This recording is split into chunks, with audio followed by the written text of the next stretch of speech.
বকফুলের বড়া ভাজবো গরম গরম ভাত দিয়ে। একদম ডাল দিয়ে বকফুলের বড়া হলে দারুণ লাগে। তো যাই হোক, দেখো ভেতরে একটা শিরের মতো থাকে, সেটাকে কেটে ফেলেছি। আর এদিকে একটা ব্যাটার গুলেছি। ব্যাটারটার মধ্যে নিয়ে নিয়েছি আমি বেসন, চালের গুঁড়ো, নুন, হলুদ, লাল লঙ্কার গুঁড়ো আর পরিমাণ মতন একটু সামান্য জিরে, ধনে আর জোয়ানের গুঁড়ো করা ছিল, সেটা একটু দিয়েছি।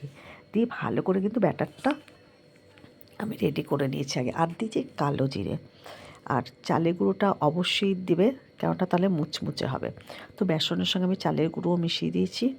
এবার সমস্ত কিছু এক এক করে দিয়ে নিচ্ছি। এই যে জোয়ান, জিরে আর মৌরি, ধনে একসাথে গুঁড়ো করা ছিল, সেটা একটু দিয়ে দিলাম।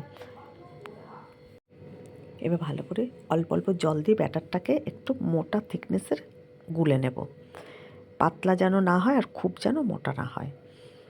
এবার পরিমাণ মতো একটু নুন, চিনি দিয়ে দেবো আর একটু লাল লঙ্কার গুঁড়ো দেবো। তো যাই হোক, দেখো ব্যাটারটা এবার অল্প অল্প জল দিয়ে আমি গুলে নিচ্ছি। এই দেখো ব্যাটারটা এরকম থিকনেসে আমি গুলে নিয়েছি। এর থেকে পাতলাও করবো না, এর থেকে মোটাও করবো না। এবার একে একে করে বড়াগুলোকে আমি সব বেশি করে তেল দিয়ে একে একে করে বড়াগুলো এই দেখো ভেজে তুলে নিয়েছি।